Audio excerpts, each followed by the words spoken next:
Morning, ladies and gentlemen of the media, and welcome once again to our daily press briefing. I'm Sharon Lee Asang, Director of Public Affairs, Trinidad and Tobago Police Service. At the head table, we only have ASP Joanne Archie. Captain Alexander is at another meeting, so I'm hoping he might be able to come. He might get here. I'm not too certain. So without further ado, I'm going to invite ASP Archie to address you this morning. Thank you, Sasa. Okay, I'm going to start with a marijuana eradication exercise in the Beach District between the hours of 9:40 a.m. and 2 p.m. on Monday, the 3rd of October, 2011. Officers from the Organized Crime, Narcotics, and Firearms Bureau and the Eastern Division Task Force, acting on information received, went to the Beach Forest and discovered and destroyed a marijuana field with approximately 45,000 fully grown trees and 22.7 kilos of cured marijuana with an approximate street value of 4.5 million. Also between the hours of 8:30 a.m. and 4 p.m. on Tuesday the 4th October 2011, officers of the Organized Crime, Narcotics, and Firearms Bureau and the Eastern Division Task Force, and also members of the Trinidad and Tobago Defense Force, again went to the Beach Sharuma Forest, where 2 camps were discovered. On checking those camps, they discovered 2 12-gauge shotguns, 12 rounds of 12-gauge cartridges, 1 spent 12-gauge cartridge, and 1 crossbow. Also, 152,000 fully grown marijuana trees, 3,000 seedlings and 6 kilograms marijuana seeds, 30 kilograms of cured marijuana with an approximate street value of 152,300,000 were discovered and destroyed. No one was arrested. Investigations are continuing.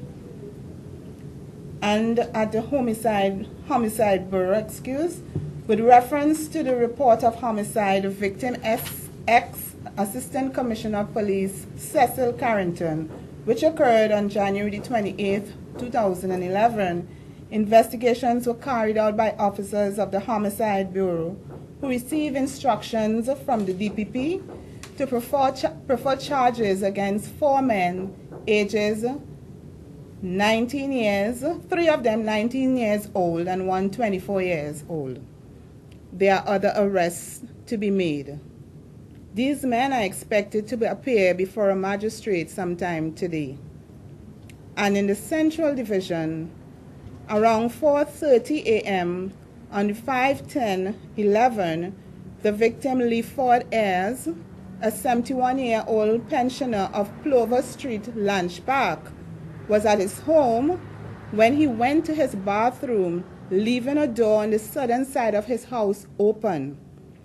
On returning, he was confronted in the kitchen area of his house by a man with a blue bandana over his face and armed with a firearm.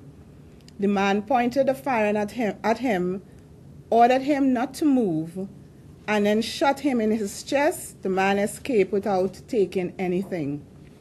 The victim was taken to the Eric Williams Medical Sciences Complex, where he is currently undergoing medical treatment.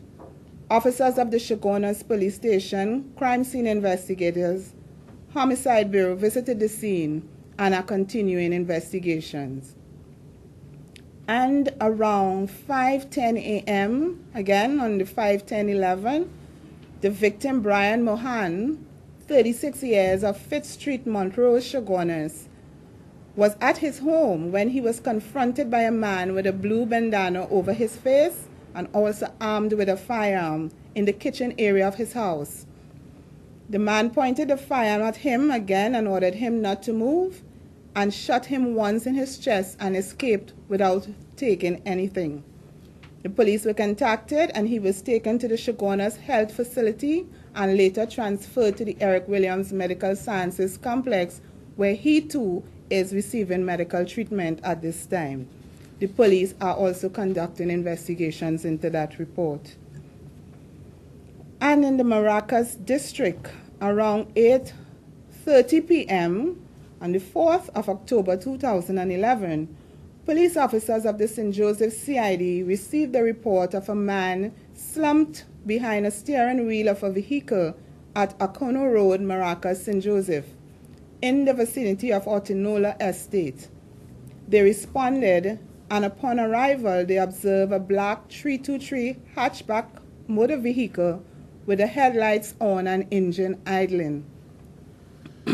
A man of African descent was found sitting in the driver's seat, suffering with what appeared to be gunshot wounds to the left side of his head and left side of his chest. Also in the front seat of the vehicle was another passenger of African descent with a tattooed mark scorpion on his left arm. He was wearing a white and black jersey, long blue jeans with purple belt and black and white sneakers. With his head resting on the driver's lap with a gaping wound to his head, and it appeared to be a gunshot wound. The DMO, Dr. Paul Bissessa, visited the scene, viewed the bodies, and pronounced them dead. The crime scene investigators processed the scene and found several spent 9mm shells and other items of evidential value, including driver's permit. Investigations are continuing into that report as well. And with respect to our daily statistics, the summary for August the 21st to October the 5th, the total number of persons arrested, 3,853. Gang-related remain at 449. Drug offenses, 726. Other offenses, 198. Serious offenses, 753. Homicide investigations, 57. Breach of curfew, 217.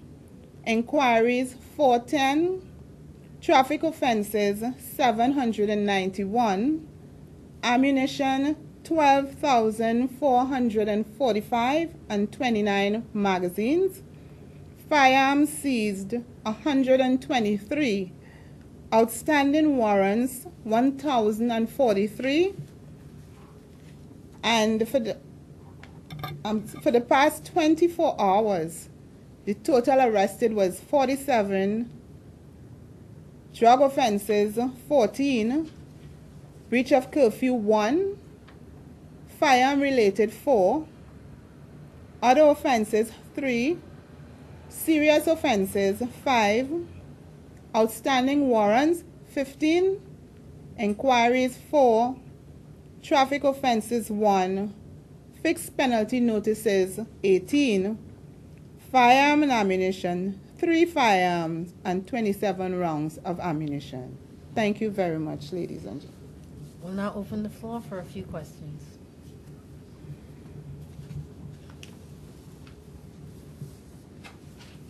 You all see any connection in the... Hi, good morning. Morning. Do you all see any connection between the shooting of Brian Mohan in Montrose, Chaguanas, and the shooting of the other guy at Lange Park? In interviewing the victims, we weren't able to get sufficient information to make a connection because of their injuries. So we are looking at that avenue.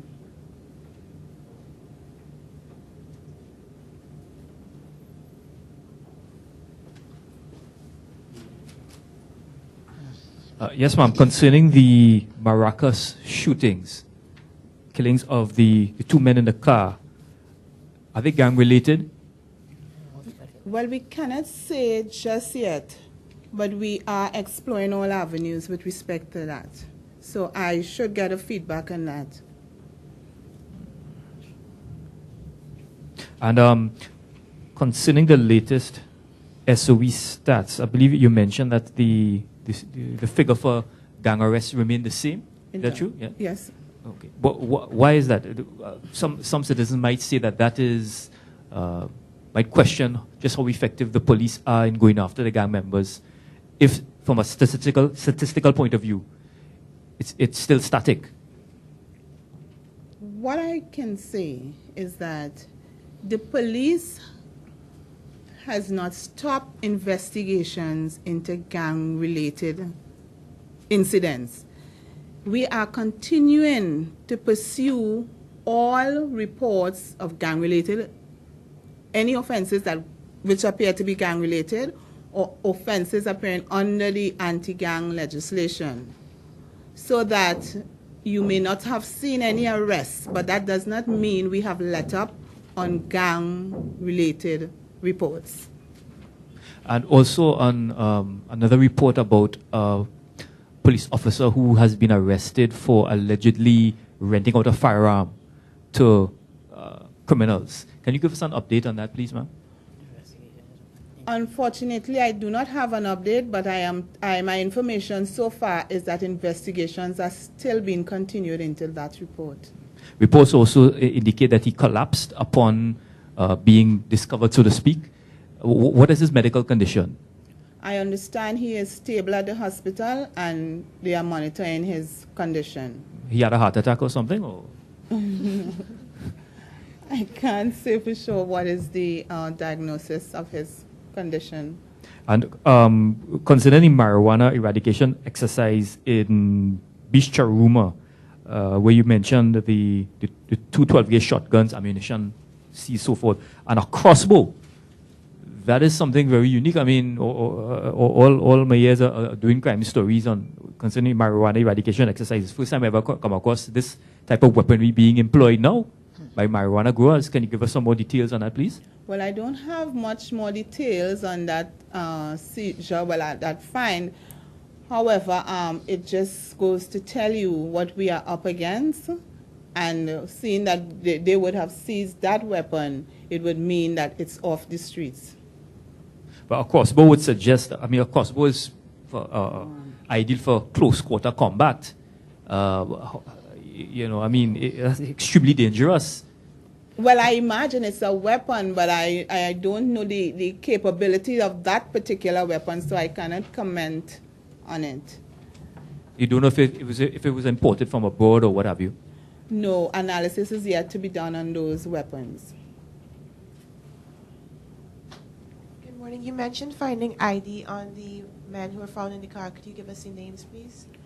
I was not furnished with the names. I was just told that these documents were found, and so I don't think they would release the names just yet. Well, thank you, ladies and gentlemen. Thank you all for attending our... One more question? Thank you all for attending our press conference this morning. And have a wonderful afternoon. Enjoy the rest of your day. Be safe out there, and we'll see you tomorrow at 11.